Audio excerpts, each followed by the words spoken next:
Hello everyone. सो आज हम उस लेसन के सारे प्रश्नों का उत्तर समझेंगे जो कि साशा ने दिया है। उसके बाद हम एक नए टॉपिक पर आएंगे। तो आज हम सब उन क्वेश्चंस के आंसर्स का विश्लेषण समझेंगे।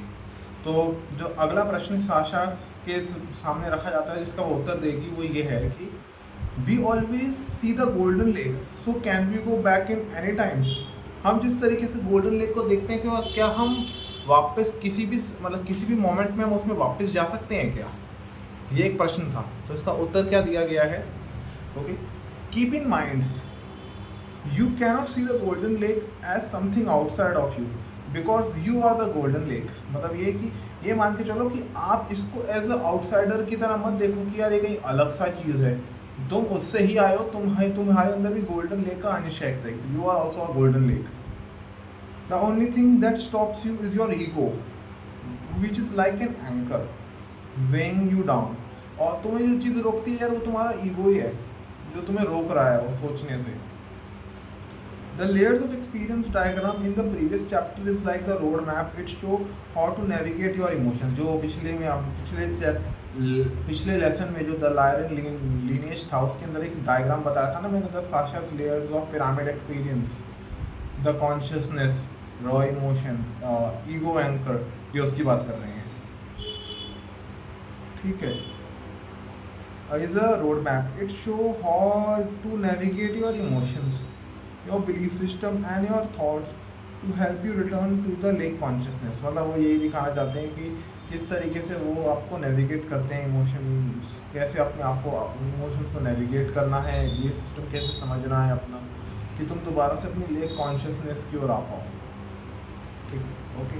मैं होप करता हूँ आपको ये क्वेश्चन का आंसर समझ आ गया होगा। तो एक अगला प्रश्न रखते हैं। So the Vegans suppress their emotion since love is an emotion, did they suppress it too? हाँ, तो जैसे वेगास ने अपने इमोशंस को भी सप्रेस किया था, तो लव भी एक इमोशन है। ठीक है, तो उन्होंने क्या उसे भी सप्रेस किया था?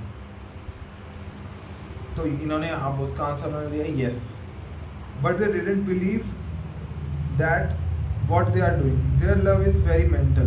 मतलब वो एक तरीके से उन्होंने उसको दबाया था, बट उनको ये भी नहीं पता था कि वो क्या कर रहे हैं, क्योंकि उनका जो वो भी दिमाग से करते थे। उनका लव भी बहुत मेंटल स्टेट वाला था, अपना इमोशन नहीं था उसकी।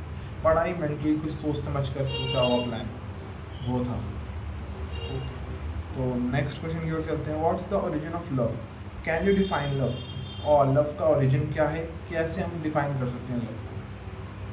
तो इसका आंसर दिया इस तरीके से, the origin of love is the golden light of the lake, it is you. मतलब ये है कि जो ओरिजिन ऑफ लव है वो गोल्डन लाइट है उस लेक की, जो कि हम हैं।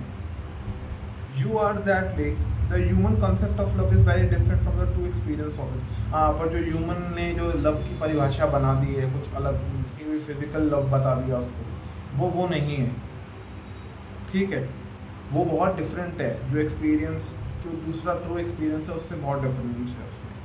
तो usually believe love is triggered by something outside of you. हमें लगता है कि लव एक ऐसी चीज़ है जो कि कहीं बाहर से आएगा, यार ट्रिगर होगा अचानक से कोई emotion, but love really is your original state. ठीक है, बट जो लव है वो हमारा ओरिजिनल स्टेट है। When all obstacles When obstacles to your original states are removed, love only love remains। जब आपकी सारी की सारी ओरिजिनल स्टेट पे सारी बाधाएं हट जाती हैं ना, तो सिर्फ लव रह जाता है उसके अंदर। This is much like how the sun always shine but sometimes hidden by cloud.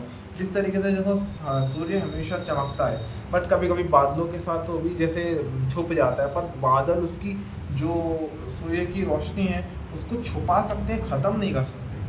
वैसे ही लव हमारे अंदर इटर्नल रहता है, वो छुप जाता है। हमारी टेंशन्स और ऑब्स्टिकल्स, हमारे सोच विचार, हमारी प्रॉब्लम्स के कारण हम थोड़ा उससे भटक जाते हैं, पर वो ज़रूर हमारे अंदर रहता ज़रूर है।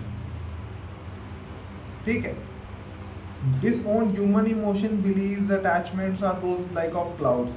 मान लो हमारे कुछ ऐसे बिलीव्स, इमोशन डिसओन ह्यूमन के अजीब से बिलीव्स हैं, वो हमारे लिए बादलों के समान है। ठीक है, remove them and only the sun remain. अब उनको हटा दोगे तो सिर्फ सूर्य दिखेगा। ठीक है ना? Thus, the love is the primordial energy of the universe. It is not an emotion. Only human label it that way. मतलब ये कि एक तरह का प्राइमोडियल एनर्जी है ये यूनिवर्स की. ये वही इमोशन नहीं है जिस तरीके से ह्यूमंस ने उसको बना के रखा हुआ है एज लव को, जिस तरीके से ह्यूमन ने उसकी परिभाषा दे दी आजकल के इंसानों ने. As a species evolve you will learn to feel love without any external stimuli. जिस तरीके से स्पीशीज इवॉल्व होती है मतलब हम लोग लर्न करते हैं कि लव को हम कैसे फील करें without any external stimuli. External stimuli का मतलब बाहरी कोई आकर्षण वगैरह नहीं आता उसमें. You will learn there is nothing devoid of love. It is the whole universe itself. It is also you. तो अंत में हम ये समझते हैं कि कुछ भी लव के बगैर डिवॉइड नहीं है. ये पूरा का पूरा यूनिवर्स है और उसमें हम भी आते हैं. तो मैं आशा करता हूँ आपको इस प्रश्न का भी उत्तर समझ में आया होगा. ठीक है, तो अगला प्रश्न उठाते हैं. आज हम सारे प्रश्नों का उत्तर समझेंगे, फिर एक अगले वीडियो में नेक्स्ट चैप्टर की हम लोग जाएंगे. There are many small and limited definitions of love. Most human think love is always between partners. हाँ, अब ये चीज़ है, जो किसी ने बड़ा सही सवाल किया जो हमारे जनरेशन पर भी लगता है. बहुत से लोग सोचते हैं कि यार लोगों का बड़ा लिमिटेड सोच है लव का. लव का मतलब ये है कि यार दो जीवन साथी मिलेंगे, उनके बीच जो संवाद होगा, इमोशन होगा, वही लव है. तो अब क्या इस पर आंसर दिया है. ठीक है, अब इसका आंसर समझते हैं. The love between partner no matter the gender specially is just in the state where you are a being is physically intimate. Okay, अब मैं समझा. देखो मतलब ये कहना चाहते हैं कि भाई जिस तरीके का लव हम लोग समझते हैं कि जो जेंडर बेस्ड लव होता है, ठीक है, वो एक तरीके का फिजिकल रिलेशन टाइप का कोई हो सकता है, वो वहीं तक सीमित है. It is the way you can experience primordial energy of the universe if you drop your barriers. मतलब ये कि एक तरीके का वे है जो तुम इससे भी एक्सपीरियंस कर सकते हो प्राइमोडियल एनर्जी यूनिवर्स की. If you drop away your barriers मतलब वही है कि हम जिस तरीके से सारे बैरियर्स हटाएं तो उससे भी प्राइमोडियल एनर्जी को एक्सपीरियंस कर सकते हैं. There is one reason for the act. Okay, older species such as Pleiadians and others have almost finished their incarnation cycle believe the act of intercourse is not as important. मतलब ये की बात है, जैसे जो अलग अलग स्पीशीज सब जैसे प्लीडियंस की स्पीशीज बता रही है, स्पीशीज है इसके अंदर, एंड अदर स्पीशीज़ जिन्होंने अपना इनकार्नेशन ख़त्म किया, उन्होंने माना कि जो हम एक्ट ऑफ इंटरकोर्स जो है, जैसे इंटरकोर्स का मतलब समझ सकते हो, तो वो इतनी इम्पॉर्टेंट नहीं है. Because they feel that the love between us all the time. It is more important for humans because it give you the opportunity to connect with each other and reconnect with the universe. मतलब ये कि बहुत important चीज़ है. इससे हमें opportunity मिल सकती है कि हम एक दूसरे के साथ तो कनेक्ट करें ही करें और यूनिवर्स के साथ भी जुड़ें. उनके कहने का अर्थ ये था. तो अब ये आखिरी प्रश्न है, इसका आंसर है, आखिरी प्रश्न रखा गया है. So how did the vegans evolve. Vegans की एवोल्यूशन कैसी हुई मतलब बाद में. तो इसका उत्तर ऐसा दिया. At certain point in their evolution the Vegans saw the split in themselves. मतलब कुछ टाइम के एवोल्यूशन के बाद उन्हें अपने अंदर एक जुड़ाव, स्प्लिट महसूस होने लगा. They had to split for so long it was hard them to shift quickly. मतलब इतना ज़्यादा उनको स्प्लिट हुए हो कि उनके लिए बहुत मुश्किल हुआ शिफ्ट करना.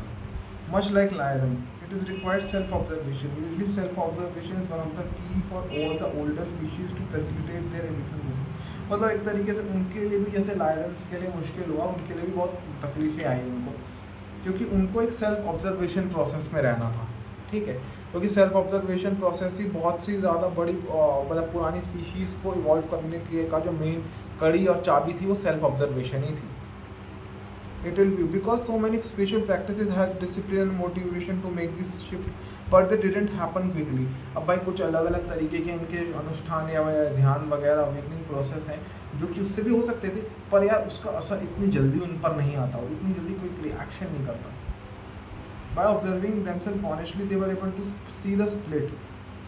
मतलब ये कि जिस तरीके से उन्होंने अपने आप को ऑब्जर्व किया तो उनको वो स्प्लिट नज़र आने लगा. ठीक है, and then reaffirmed their spiritual commitment in a new way. Remember, they originally thought they were spiritually committed because they wanted to focus on their energy internally, but they ended up splitting up themselves. मतलब एक तरीके से उन्होंने अपने आप को वही ना कि स्पिरिचुअली इतना मान लेते कि स्पिरिचुअली परफेक्ट है, पर अंत में उन्होंने भी अपने आप को स्प्लिट ही कर लिया था एंड में. तो क्या हुआ वहाँ से, as a result they have to return to their emotional body and heal themselves from here. हाँ, आप देख रहे हो, उन्होंने अंत में जाकर अपनी इमोशनल बॉडी पर ही काम किया सब लोगों ने, और वहाँ से हील अप हुए। ठीक है, they have seen what happened to Zetas who were the part of their genetic line and they were determined not to repeat the same pattern। अब इस बार इन्होंने जब हील हुए ना, तो इन्होंने मान लिया कि हम अपने आप को सुधारेंगे और वो जेनेटिक पैटर्न जो है हम उसे अब कभी भी दोबारा रिपीट नहीं करेंगे, और इधर से एक और नई प्रणाली की शुरुआत होती है जिसका नाम जेटा है। तो अगले वीडियो में हम जेटास के बारे में बात करेंगे। थैंक यू, मैं आशा करता हूँ आपको आज का वीडियो अच्छा लगा होगा। तो अगर कोई सवाल हो या कुछ भी सजेशन हो, please drop me in the comment section, I will like happy to help you out. Okay, thank you and thanks for watching.